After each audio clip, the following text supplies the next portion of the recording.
Qool Hand Podcast, something you got to deal with. Welcome back to the show. I'm your host. My name is Q. This is probably one of the most important episodes in Qool Hand Podcast history.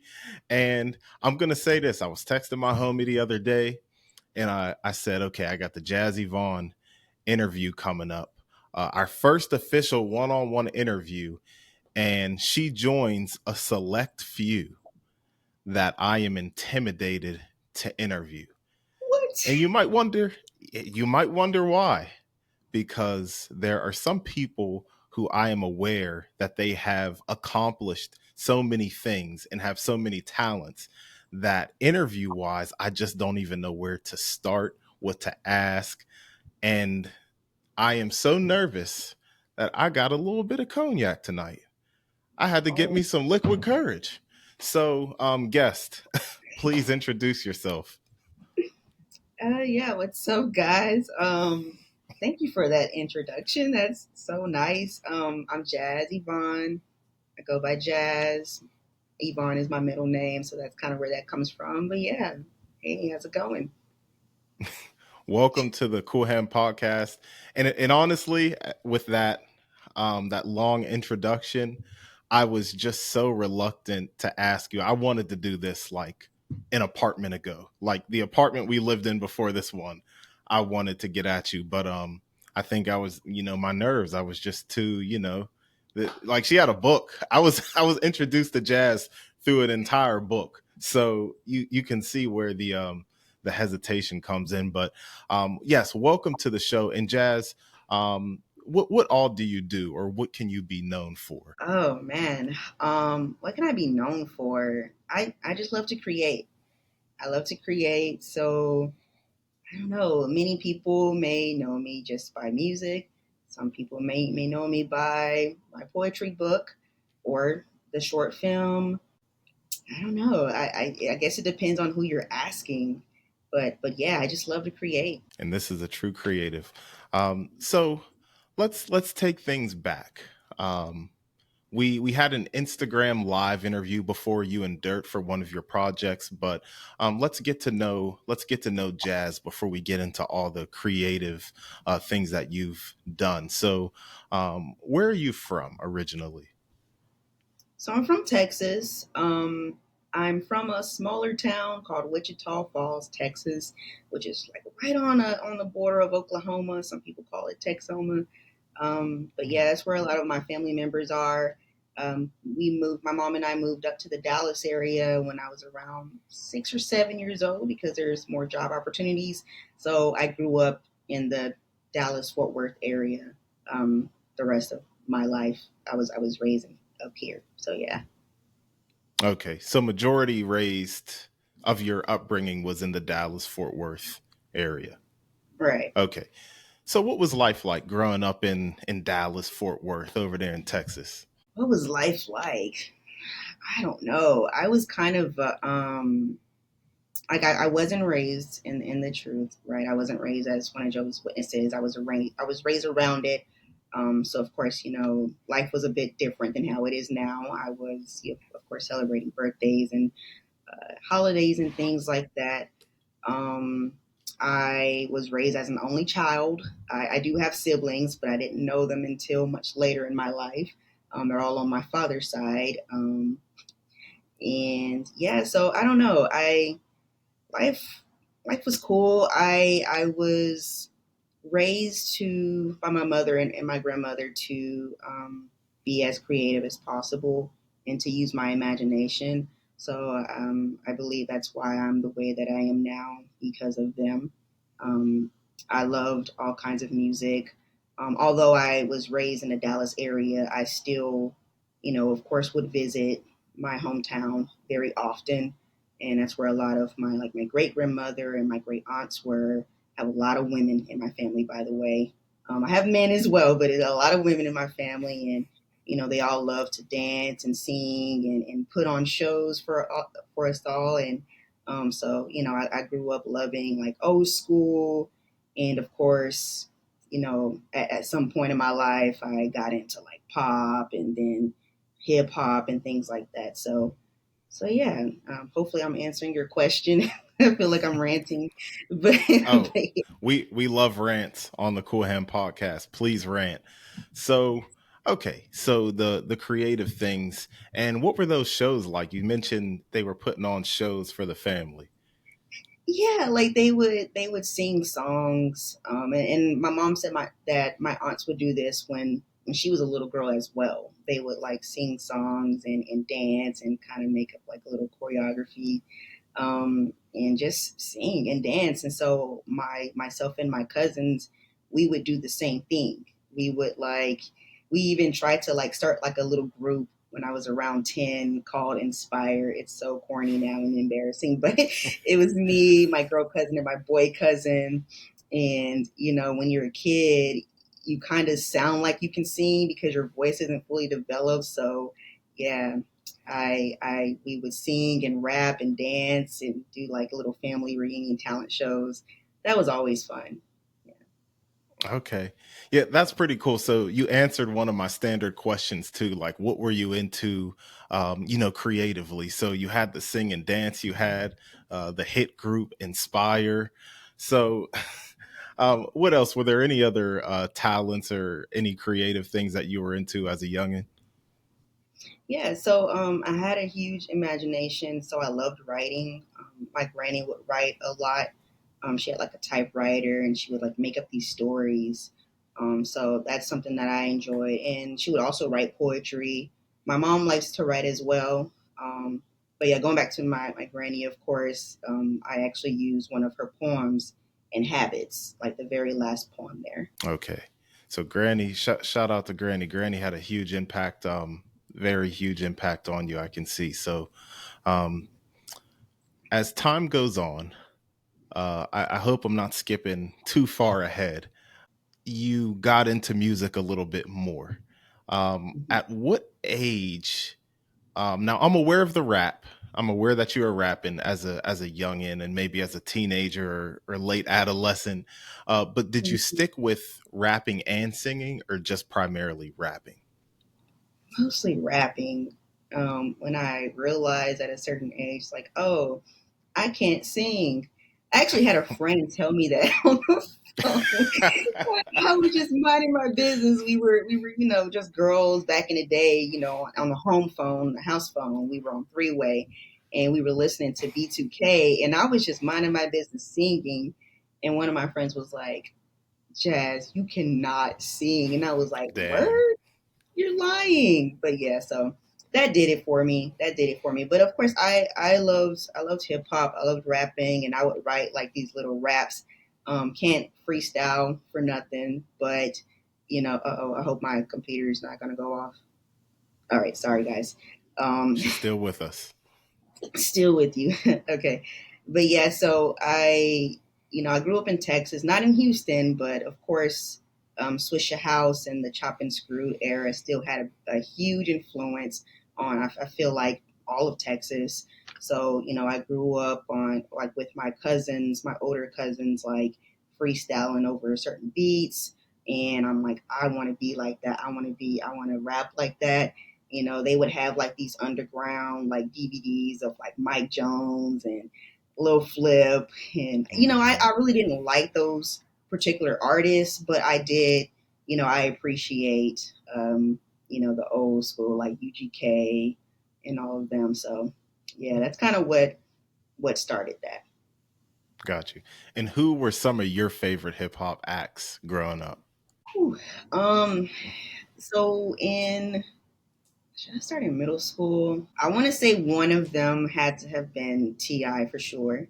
I was Okay. very into Ti, and also I loved. I'm sorry. I'm sorry. Ti is dope, but Outcast. I grew up on Outcast, whether if it was like their old school music or the music they came out with in the early 2000s.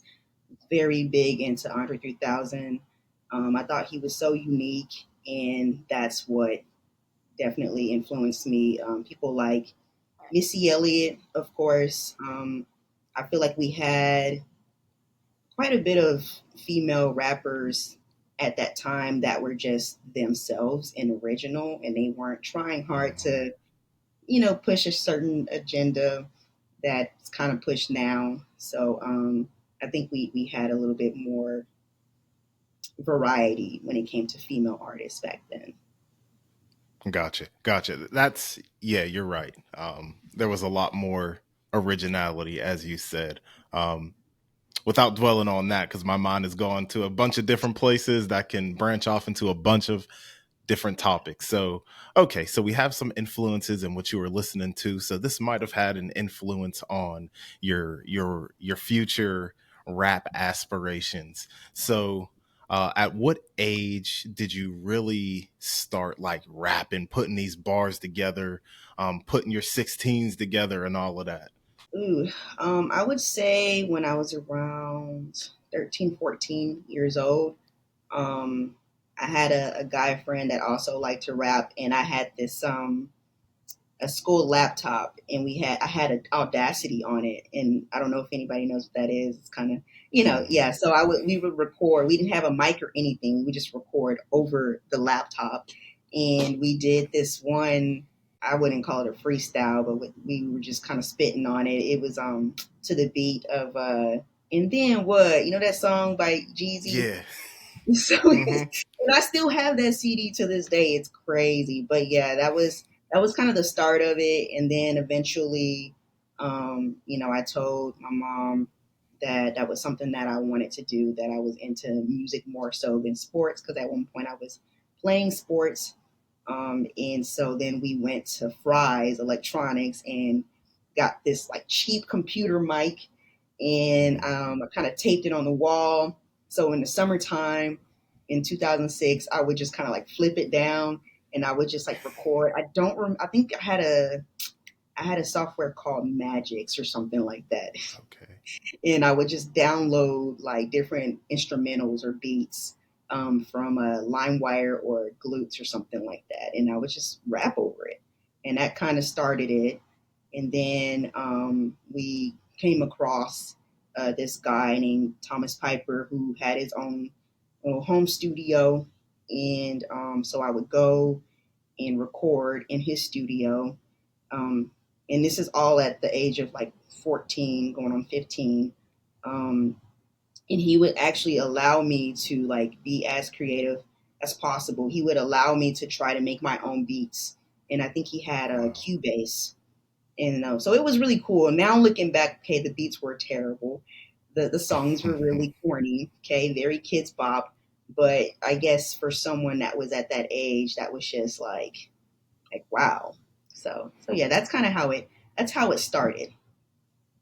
That's what's up, man. Like your mom being so supportive and everything, getting the, you know, that's that's really cool. So, and shout out to I'm gonna just call him TP for short. Shout out to Tom P.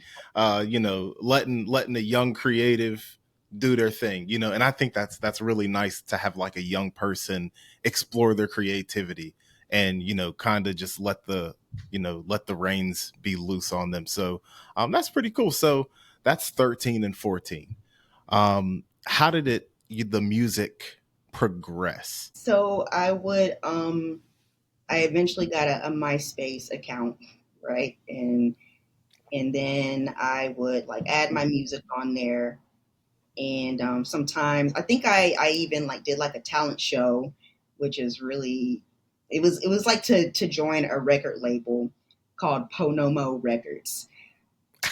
No one no one's ever heard of them. I obviously didn't get a deal.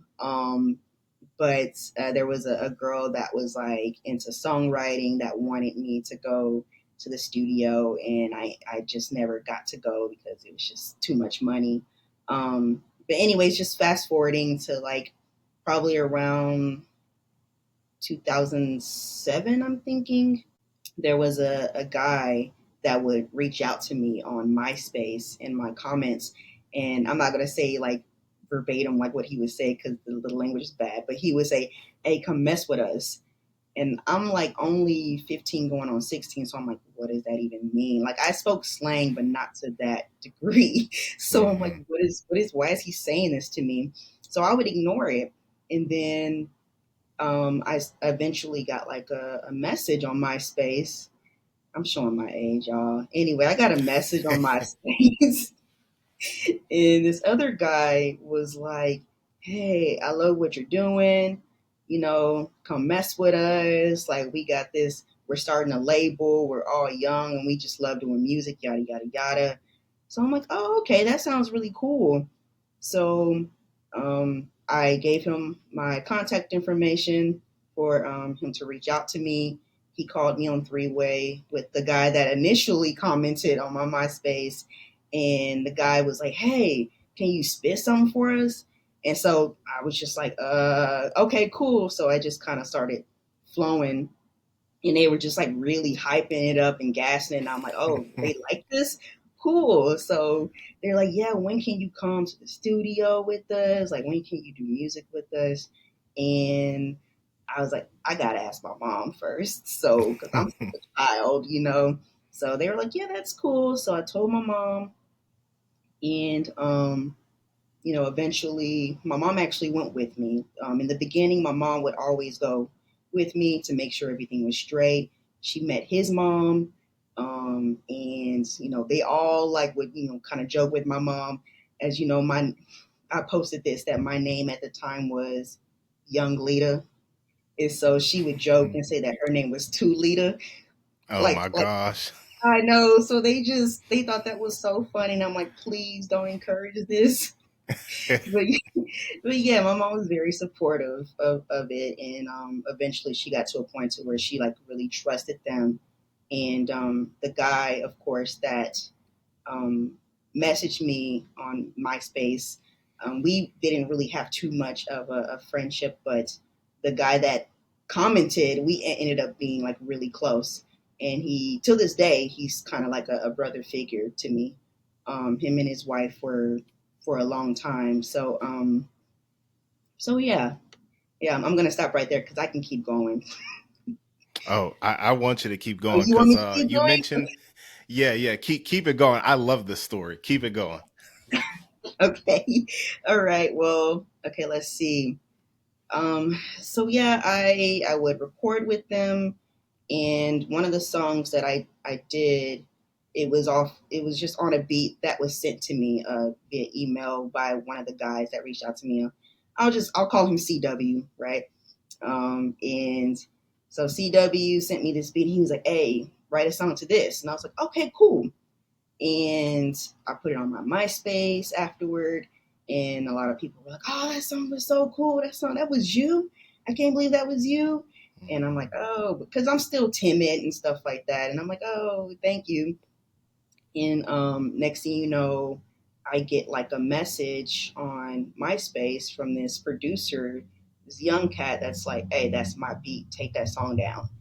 And I'm like, um, "Oh, I'm sorry. Like, somebody just sent this to me. I didn't know." He's like, "It don't matter. Take it down, or I'm pressing Wow. charges," or something like that.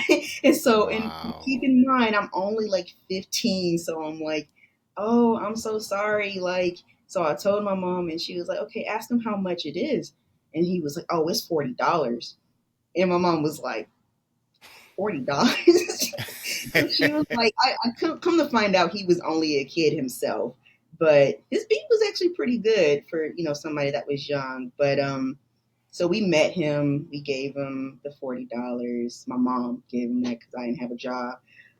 So shout out to my mom. But yeah, she drove me over there where he wanted me to meet him. Gave him the money, and but yeah, that was just something that really kind of like made me feel like, wow, I felt set up a little bit.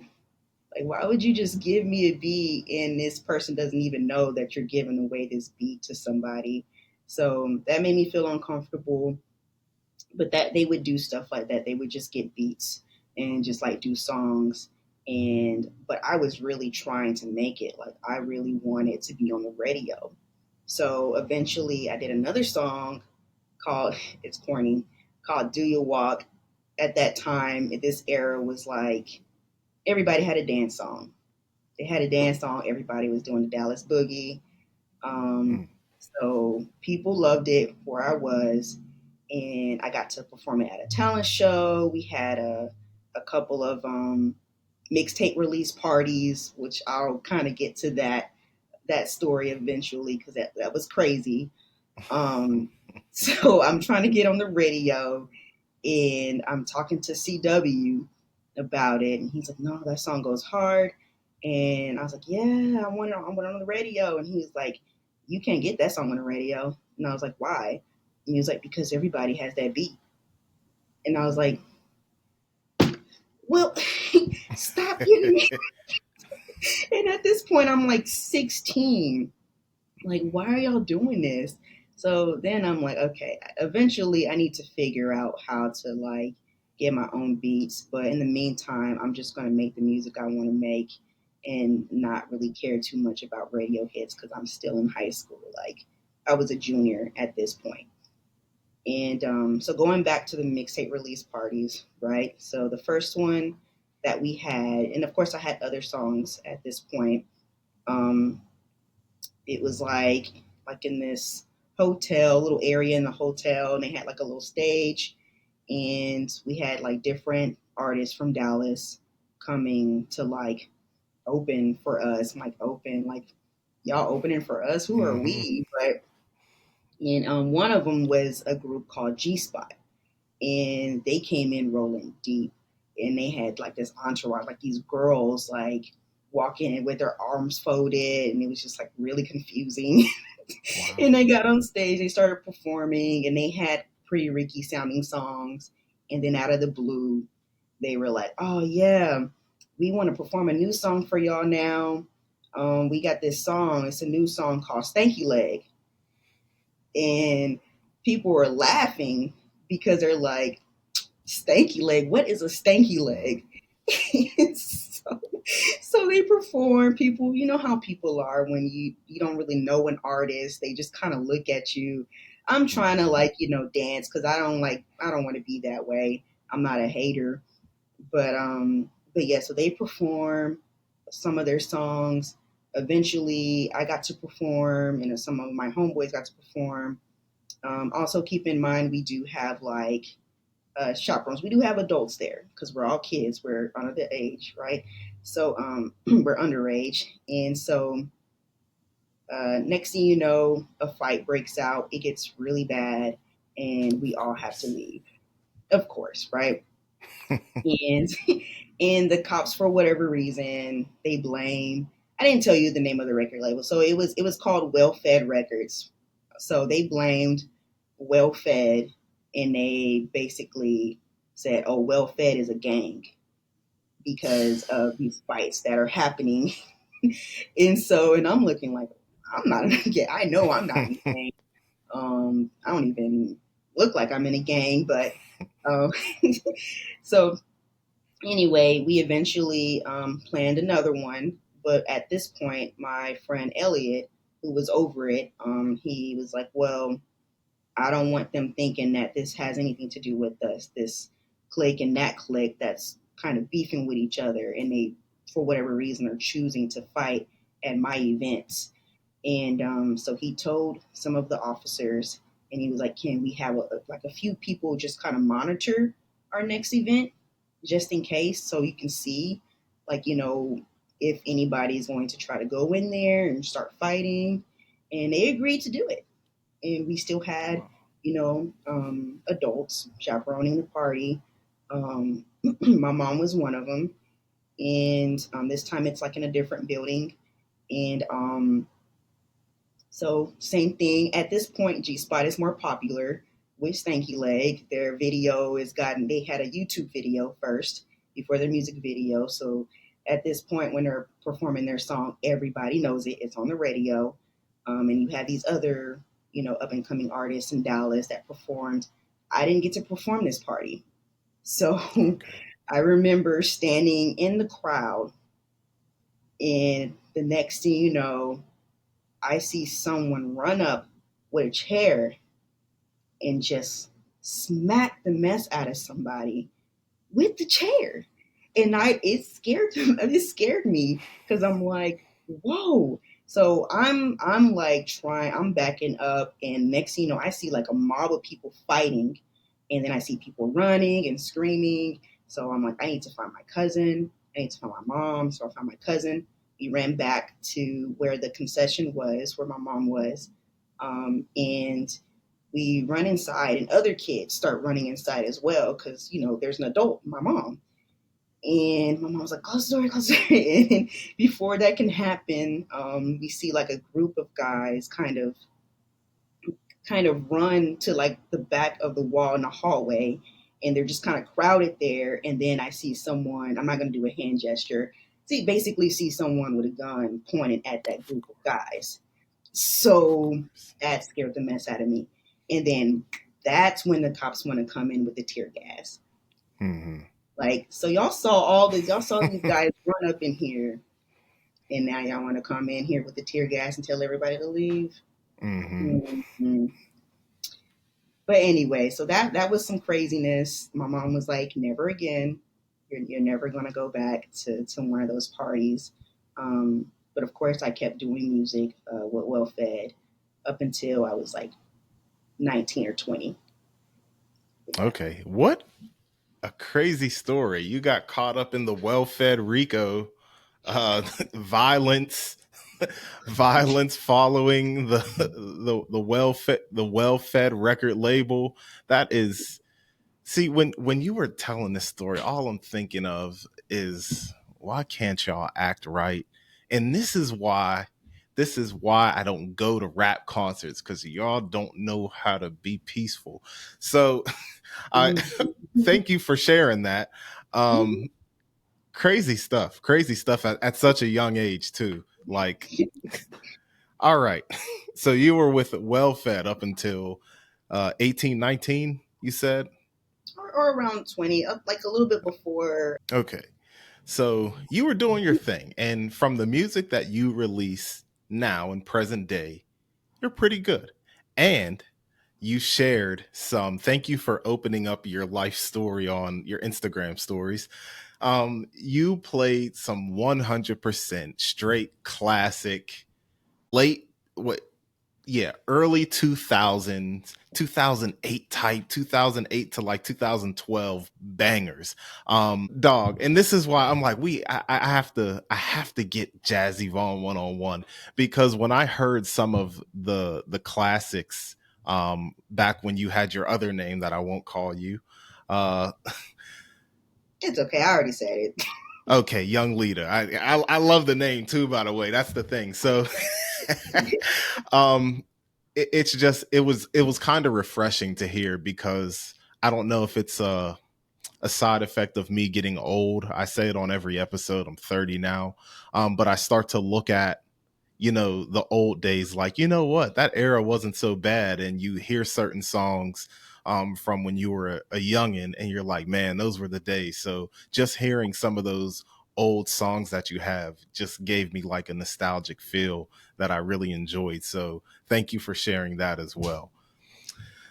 So, Thanks for listening. oh, absolutely, absolutely. So, the rap career, I guess, kind of faded out when you got baptized. You said you were with them up until around that time. Yeah, I just, I had different goals. I was going down a different path, right? Hmm. And of course, I still wanted to do my music, but I just didn't have enough peers at that time that had the same passion that I had. So, Understood. So there's another aspect of your creativity, and we're going to get back to the music. But there's another aspect of creativity that you have, and this is what I was introduced to. By the way, I forgot to mention at the beginning of the show, Brandon Cantu introduced me to you. He DM'd me a very long time ago and said, "Hey, I know this person, and they're working on some things that I think you might be interested in." So I want to give a shout out to Chlorophyll Collins, because that's a this chlorophyll. was, yeah, some years ago that he told me about jazz. But this is how I was introduced to you. And poetry. What is your history with poetry? Was that always something that you did on the side, or you kind of grew into it? I would say a little bit of both. I wrote poetry like off and on growing up. Once again, of course, because of my grandmother. And I think around 2017, I was trying to get back in the groove of writing and just being creative again. And I knew I had to start somewhere, because for a while I felt like I lost it. So I was like, I have to start somewhere. So I had this Medium account, and sometimes I would just blog and just write, um, just about my feelings or my emotions. And then I started writing things like Coffee Records and Loneliness, and then Coffee Records and Solitude, which is kind of based off of what I was feeling in 2016, but I couldn't write about it because I think I was just like, I was living it, I was experiencing it, so it was hard for me to actually write it. So that's kind of where I got back into writing, just allowing myself to let go and do it. Now, some people can rap, some people could sing, but when it comes to something like writing and writing poetry, they are they're just not good at it.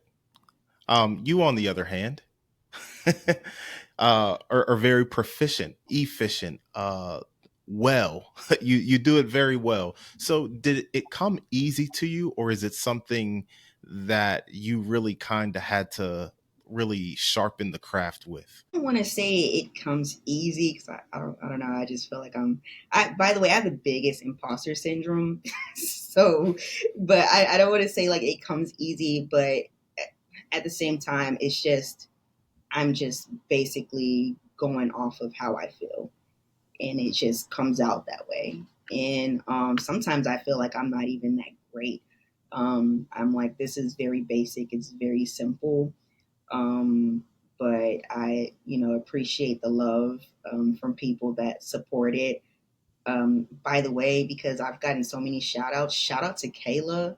I have to give her a shout out. Shout out to Big Kayla, because she is extremely talented. Not to compare, I just don't feel like my poetry is even like close to like her level. And her book is amazing and it's beautiful. And yeah, I just had to give that shout out right quick. I just had to. It's amazing, and I'm really proud of her. But I got to yeah, give you one right back. Because she's not here. I got to give you one right back because Jazz, everybody, um, really inspired Kayla, my wife. So my wife has a poetry book and she's just doing so much with it now.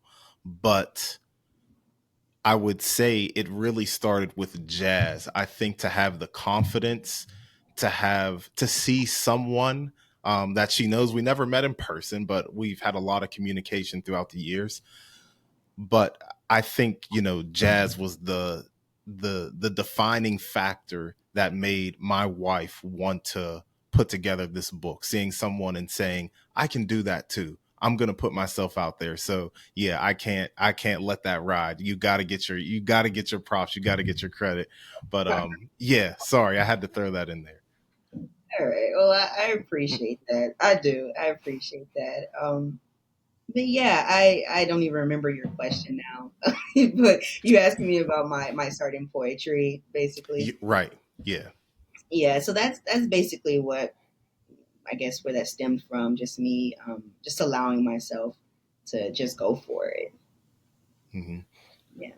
And if someone is unfamiliar with Jazz Evon poetry, what can they expect when they read your poems? What can they expect? Um, ooh, that's a good question. I don't know. I guess I don't want to say like raw. I'm very vulnerable. I'm vulnerable and very expressive in how I speak, and I'm vulnerable and expressive in how I write. The way I write, I feel like is kind of how I talk as well. So sometimes I feel like I'm like all over the place, which is why editing is really awesome. You got to go back and just make sure you proofread and edit because I would just have a whole bunch of run-on sentences.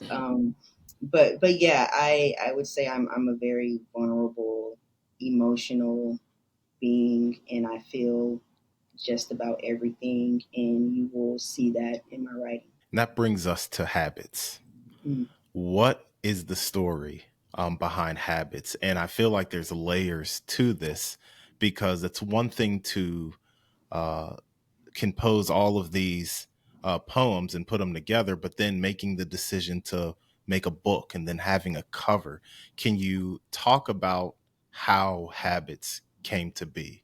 Um, I guess just from writing, and then I eventually was a part of like this group chat of friends, and every now and then we would share our talents with each other, and sometimes I would share my poetry, and they would, you know, just kind of hype me and be like, Jazz.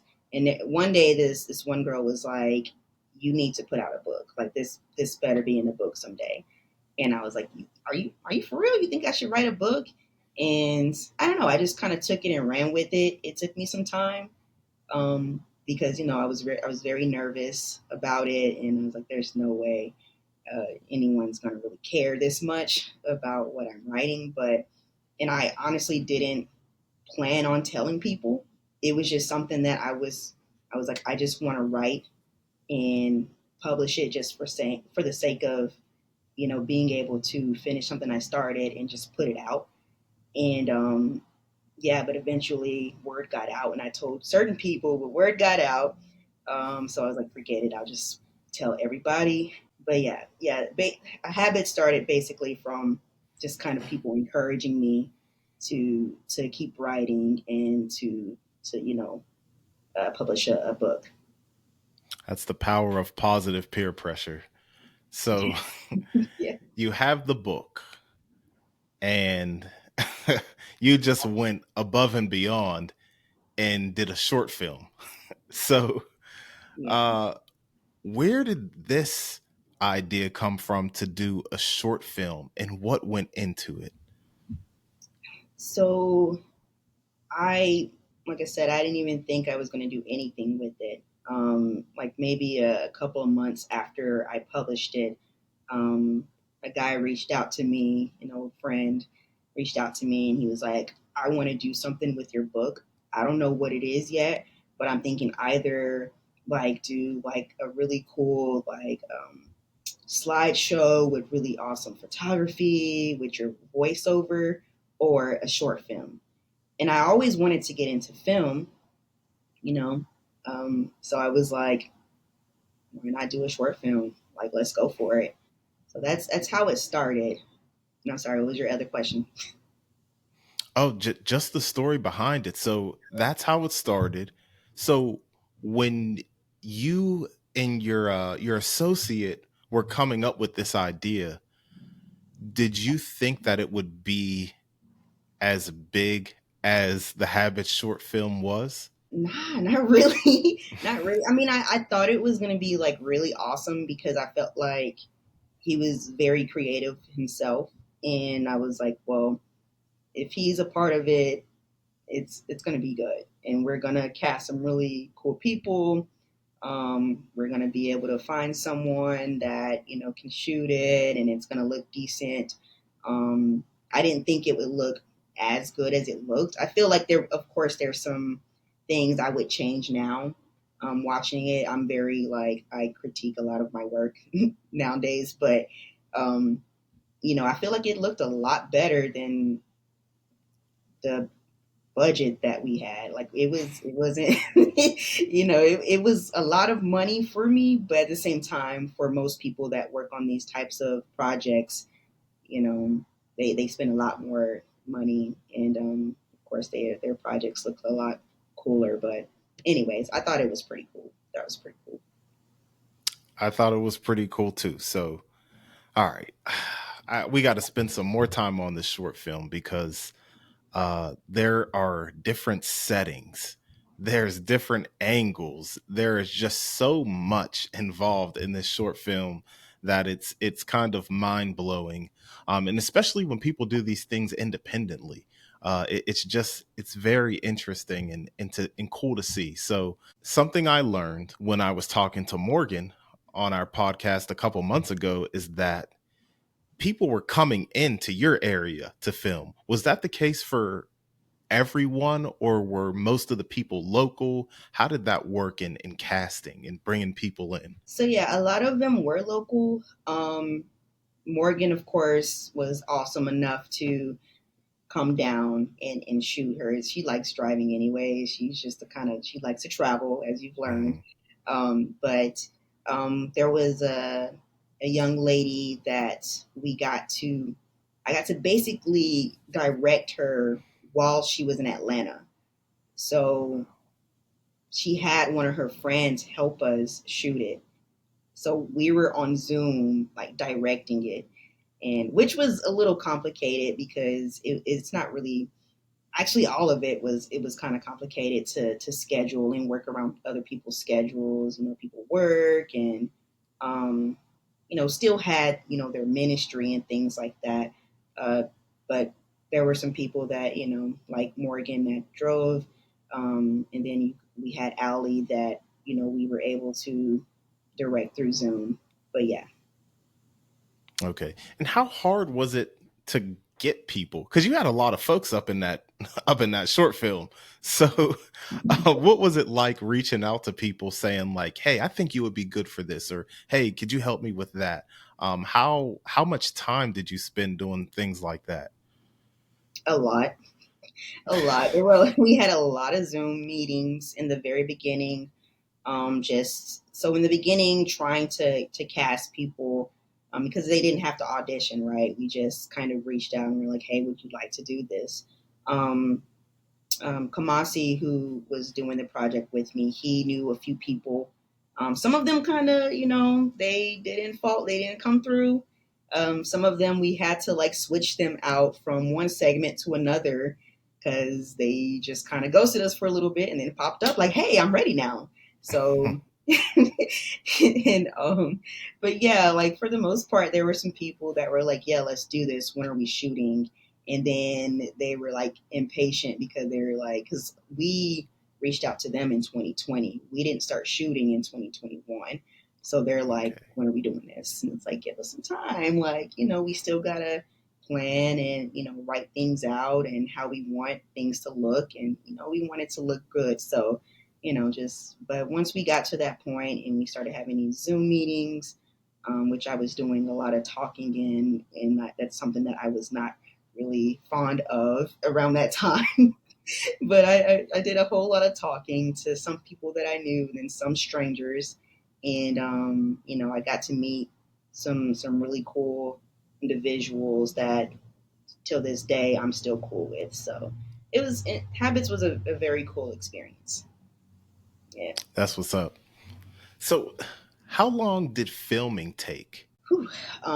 For all the segments, it took us about, let's say, 4 to 5 months. I want to say around there, maybe 4 months, because of how we had it scheduled out, and some people we had to Hmm. keep rescheduling. So it didn't take too long. Sometimes when you work on these projects or when a movie is being filmed, it probably takes up to like a year and a half for them to, do everything. Because Habits is only like 30 something minutes. And, I was like really, like, I know what I want. I know how I want it to look. And I know what props I'm going to get. And, hey, can you guys like wear this color to match this vibe? Hmm. And so because we would always make sure, okay, like I'm booking this place and I only have it for like 2 hours. So let's hit chop chop. I hate being that way, but sometimes I had to Yeah. be that way because, people like to, play around. But, it was interesting. And I'm really like laid back and go with the flow, by the way. So when I'm in that zone and I'm not that kind of person. I don't want nobody to think I'm Hmm. like a mean girl. Um, but yeah, sometimes I kind of had to be. I had to put my foot down a little bit, otherwise people wouldn't listen. Right. Yeah, Right. That's what's up because yeah, kind of stepping out of your comfort zone yeah, and having to like time. We only have so much time. right. So, okay. Habits drops. the short film, it drops. How do you feel about it these days? I kind I like it. I like it. I think it's a really cool project, and I'm grateful for that experience and for everybody that were a part of it, that participated. Um, Not even just the ones that were acting, the ones that were on screen, but also the ones that were behind the scenes helping me out, like the videographer. He did a lot of the editing, and I would actually be on Zoom with him, like like, hey, can you do this, can you do that? And that was complicated for him too, because he was like, I'm not used to people being around, like actually talking to me while I'm editing. And I'm like, I'm sorry, I just wanted a certain way. And shout out to the people that did the music, like Chlorophyll Collins and Jayla Day, K the One, Justin Wyatt, I believe. um, Morgan Gray helped out with some of the music, and Allie. And if I'm missing anybody, I'm sorry, but it was a lot of people that really really participated, that really really helped me out, and they were very very patient. And so yeah, thank y'all. If you're watching this, I really really appreciate y'all, um, and everyone else. I'm trying to think of who else that really really helped me out. Oh, shout out to Crowded Places for allowing me to use his song on the trailer. That was really cool. I didn't know who he was. I think I just like followed him one day because I saw Brandon post him, and then I heard the Mm-hmm. song, and I was like, "Can I use this?" And so, shout out to Crowded Places. That's the homie. He's really cool. Yeah. Shout out to everybody. Shout out to my man, Crowded Places. So, all right. So, Habits, the book drops. And I want to stress for anybody who's watching or listening, an entire book drops, an entire short film drops. The planning, the coordination between all of these things, I don't want anybody to sleep on how difficult this is. Okay. So, shortly after, I don't know how long, you end up dropping a song. Oh yeah, by the way, everybody, you can listen to the soundtrack or the whole Habits on like your Yeah. favorite streaming platform, by the way. So just so much crap, like YouTube, publishing books, having it on Amazon, uploading. I don't know if you use DistroKid to get it on Spotify and Apple Music and whatever. A lot of work, you guys. So um shortly after, you drop a song. Okay, here we go. Now, was this the resurgence of your music career, or did you still kind of just make music on the side? I stopped. I hadn't made music in a long time. So yeah, that was basically me starting all over again. But I threw a little bit of like spoken word into that. So I guess for me on that, are you talking about Now You Know, by the way? Yes. Yeah, now you know. I was like, I have this cool idea, and I wanted, Chlorophyll Collins, Brandon to get involved, and I reached out to Jasmine, and of course we reached out to Crowded Places again, and of course Yumi did the artwork. So, um, of course that was just me. I think that was kind of like me saying goodbye to spoken word, or at least that I was attempting to and then after the song, then people kept reaching out to me to do more spoken word stuff, and I was like, all right. But yeah, that was supposed to be a goodbye. Yeah. Okay, so that's news to me. So I did not know that. So are you still kind of doing spoken word, or did you officially put that to bed? I On my last project, I will probably have like one or two more spoken word tracks, and Okay, that's about it. Like after I'm done with music this year, I'm done with spoken word, and I'm back behind the scenes. Yeah. gotcha. Is so. Let me ask you this: you seem content going back behind the scenes, Hmm. because I have a theory. I said this before. Like nobody retires, like it's specifically rappers, because it's just still in you. Like it's just a part of you. It's something that you can't shake.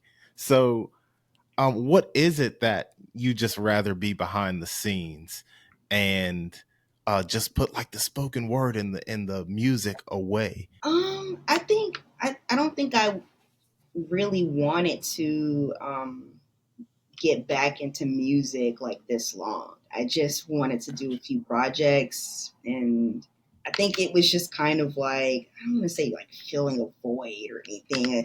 I think I had like years where I wanted to get back into music, but I just didn't have, I don't know if it's motivation or inspiration, but I guess I didn't have that at that time. And then once I started to engage with other musicians, then that kind of like made me feel like, oh man, I could do this again just for a little bit. So Hmm. I don't know. That's just kind of how it started. Hopefully, I'm making sense.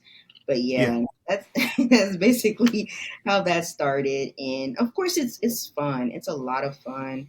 I love working on music. I'm not the best singer, but I do it anyway because whatever. Who's gonna stop me? Who's gonna check me? but Nobody. right.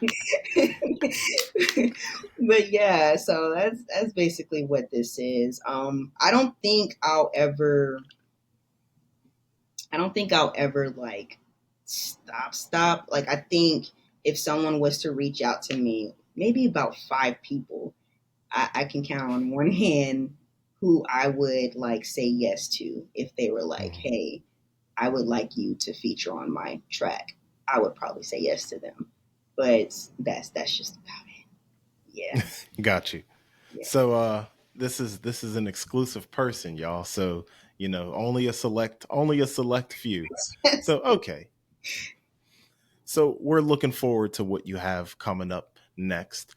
So now drops. And you I, would you say that you were in a position of like composing the song? Did you know what you wanted when you reached out to the artists? So when I reached out to Brandon, I knew like the vibe I wanted, but I didn't know exactly like what we did was it was just me, Brandon, and Jasmine at first, and we made a playlist on Spotify to kind of like help with the vibe of what we feel like the show, like the direction of the song should go, and which I feel like was very helpful for him. He created probably about like three or four different like song like beats, and I was like, dude. But it was actually really cool to Brandon. His brain is insane, and he's very intelligent. He's very communicative. Like he communicates like crazy. He will and I think that's another reason why I wanted to work with him because of how he communicates.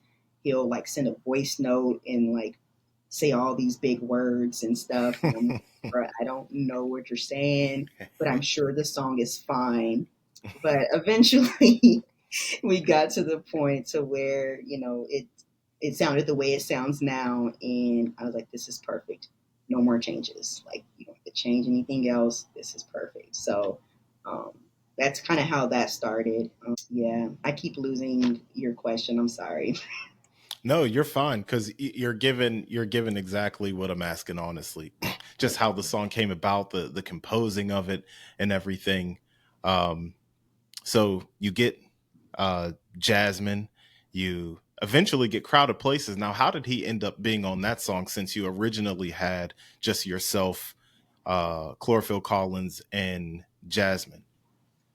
I wanted to get him on. I think I asked Brandon. I was like, "Do you think he would want to get on the song?"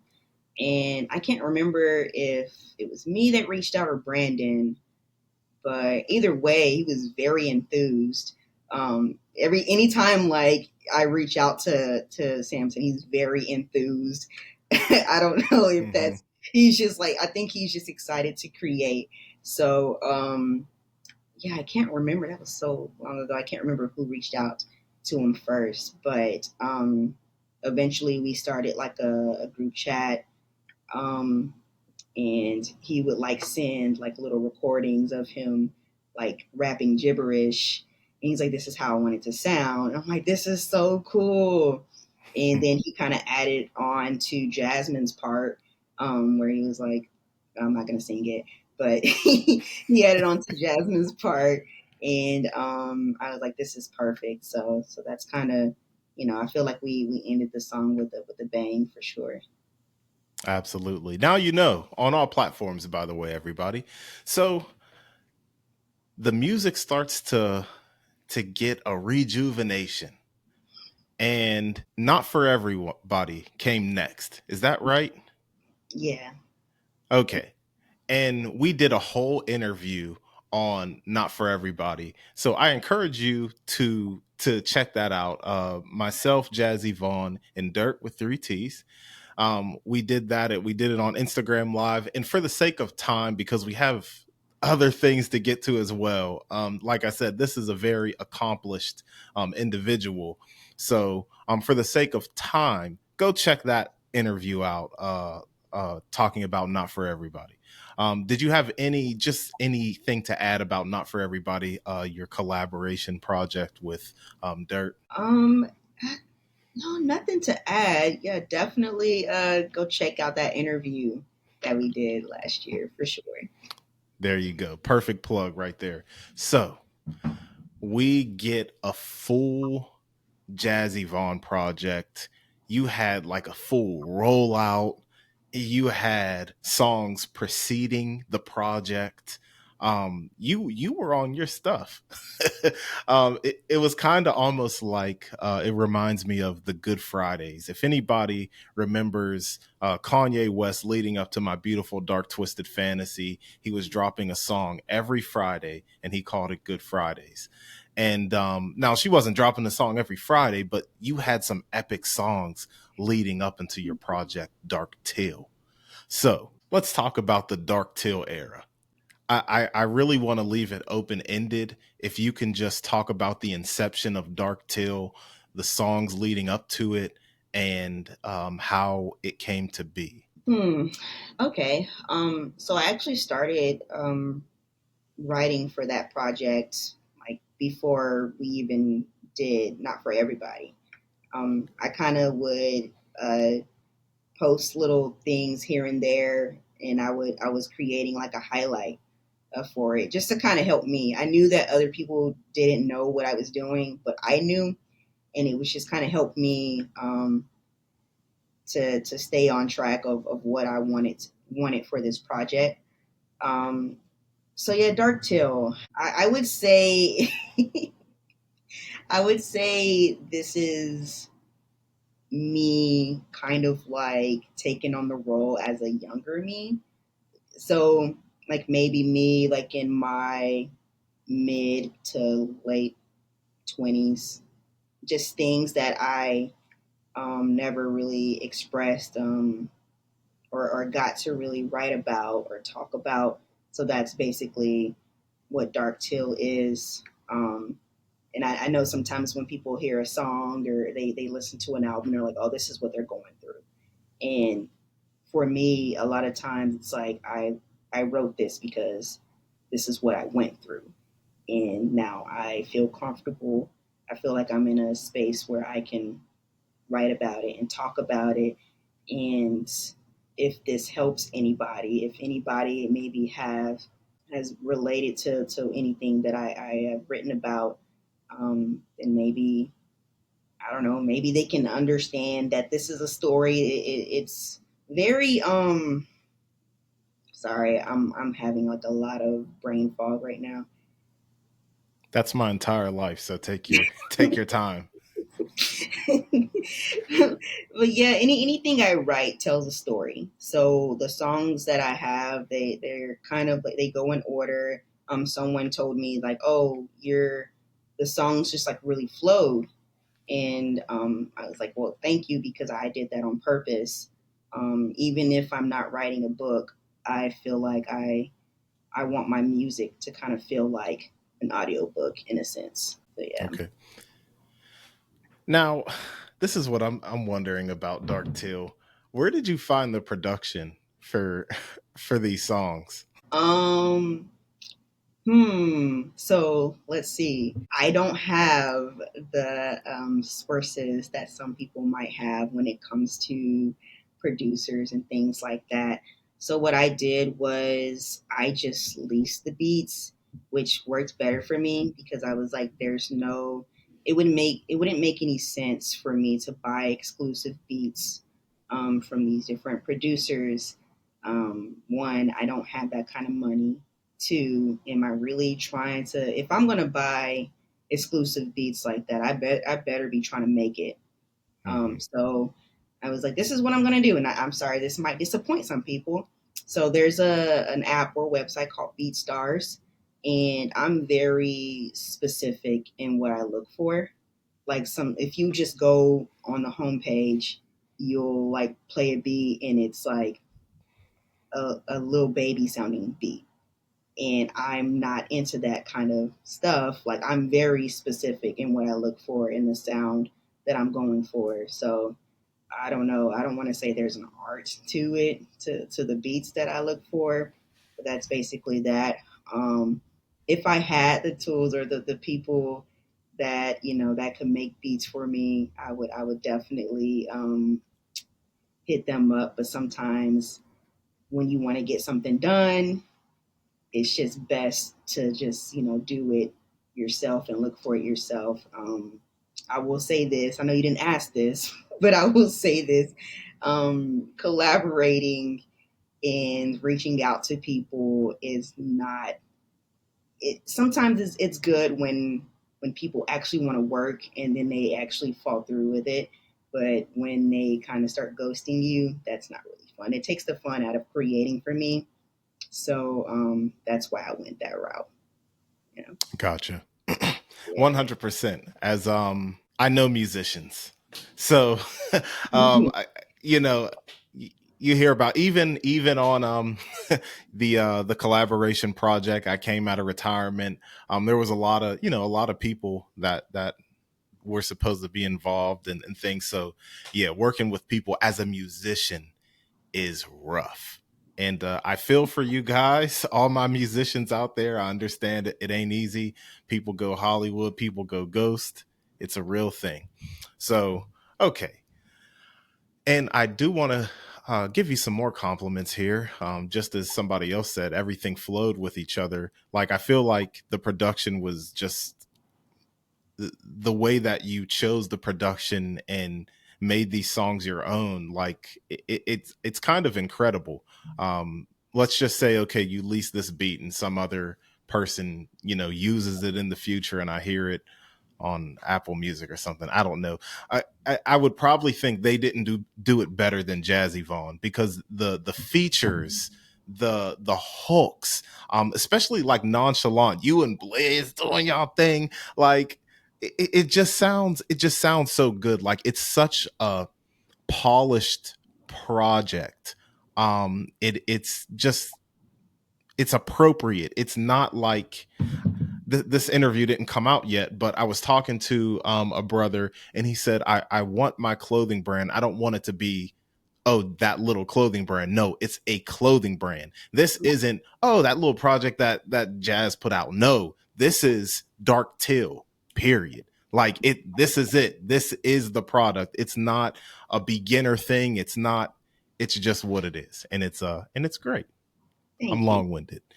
No, Sure. no, no. You gave me a break from talking. No, but Oh yeah, yeah, yeah. You do have, yeah. These interviews are kind of easy for me. I just ask the questions. So so yeah. So Dark Till comes out, and just from Jaz Evon's point of view, what's your favorite song? Ooh, what's my favorite song? It would probably have to be probably resent, and then I would also say rent free. Not because I'm singing on it or anything like that. I just like the vibe of the song. It's probably one of my favorites. Yeah. Okay. So we're gonna calm things down here. We talked about a lot of creative things, and what is next for Jaz Evon? So I do have two more projects that I would like to release this year. Um, I'm hoping for like the end of this summer for my second to last project, and then sometime in the fall for my very last music project.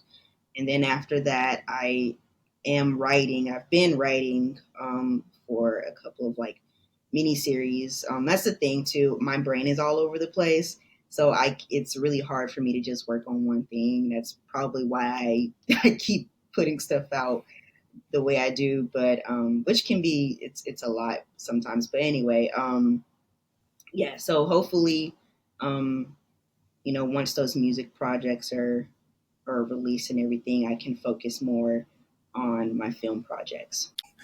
Um, so another thing, just with everything that you create and all the things that you want to get through with your creative pursuits, and you've done a lot. What are some of the pros and cons, ups and downs, highs and lows of creating? Okay, so I'll start with, I guess, the cons, and then I'll end it off with the pros, so we can end on a positive note. Um, Cons for me, I guess I'll start with. So I tend to I do deal with quite a bit of anxiety. So I'm in my head a lot, and sometimes if I'm you know creating so much, I get a bit overwhelmed, and then I kind of shut down. And so that's something that I'm working on. I guess that's a con for me.